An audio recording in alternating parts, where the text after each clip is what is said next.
Okay, thank you for that, Mr. Gill. I now recognize Mr. Crane from Arizona. Thank you, Ms. Chairwoman. Thank you to the guests for showing up today. Many Americans ask me all the time, what is wrong with this country? Why does it appear that we've gone mad? And I think this subcommittee hearing is a testimony to what has actually happened. And I know I hold some beliefs that, they're my own beliefs. They're not everybody's beliefs, but I tell them all the time, this is exactly what happens when you allow God to be pushed out of everything. This is what we're seeing, because God has clearly spoken about this. In Genesis 5:2, he says, I created them male and female. And what's really going on up here in D.C. is just a microcosm of culture. We've lost our minds. We've pushed God out of everything. And it's one of the reasons why it appears that we've gone mad, and one of the reasons we have two beautiful young women here who are here to testify about how they've been abused in sports by biological men. And none of my colleagues on the other side of the aisle have asked you guys a single question. Have you noticed that? They don't care. They don't hear you. They claim to be the party of women. We got two women sitting right here, and they could care less that you're here. All they want to do is sit here and try and deflect and talk about how we're trying to bully transgender kids, and none of us are trying to do that. As a matter of fact, I feel sorry for a lot of kids that grow up with gender dysphoria. It's hard enough to grow up as it is, let alone taking that on and having to deal with that. But that's not why we're here. They don't want to acknowledge why we're here. We're here to protect young women in women's sports from biological men. Most of the men, real men that I know, who came from good families, they were raised to protect women. It's something that we're all taught to do. We have clearly failed to do that as a culture and a society, and this hearing is a testimony to that. I want to ask you, Mr. Layfield, did you grow up in a family where your parents taught you to protect women? Absolutely, sir. My parents are here with me today, and I'm proud of the lessons that they taught me. They absolutely taught me to protect women. Great, thank you. Then why aren't you doing that, Mr. Layfield?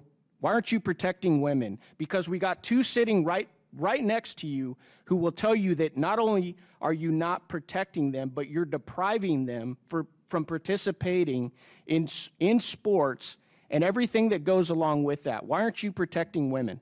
Sir, from a fencing standpoint, it's one of the safest sports in the Olympic movement. I know that you think swords present some kind of danger. No, we're not talking about swords. We're talking about biological men, and you know it. Don't try those games with me. We're not talking about swords. We're talking about the fact that you and other men and officials in authority have failed to protect young girls. And it's pathetic. It is pathetic. I'm not going to sit here and try and convince my colleagues on the other side with biology or anything like that, because they're long gone. There's no study that I could show them that would convince them that what they're doing is wrong. I'm asking you, why have you not protected young girls like these two sitting right next to you? Sir, I believe we have protected young women in fencing. It's one of the Okay, really, hold on a sports second. Let's ask the expert witnesses. Ms. Turner, have men like Mr. Layfield protected you? No. Are they protecting other young girls from biological men participating in sports? No, he glorifies it. Ms. McNabb, are men like Mr. Layfield protecting you and other young women participating in women's sports? Absolutely not. Do you feel safe? No. You shouldn't, because guess what? God created men and women differently, and I know that this town and many in this culture have a real problem with that, but it is a fact. Okay? It's just a fact, and you guys know it. You have permanent injuries for the rest of your life. Is that correct, Ms. Knapp? That's correct, Congressman. Evil triumphs when good men and women do nothing.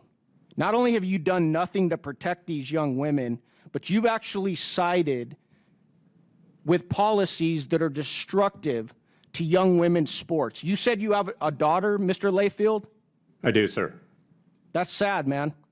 That's sad that you wouldn't protect young girls from what's going on in this culture. And it's disgusting to listen to these posts that you yourself posted. I can't believe that you're still the chairman of this organization. I really can't, after hearing some of those posts. calling parents who are concerned about this type of leadership KKK members? Are you serious? Shame on you, bro. I yield back.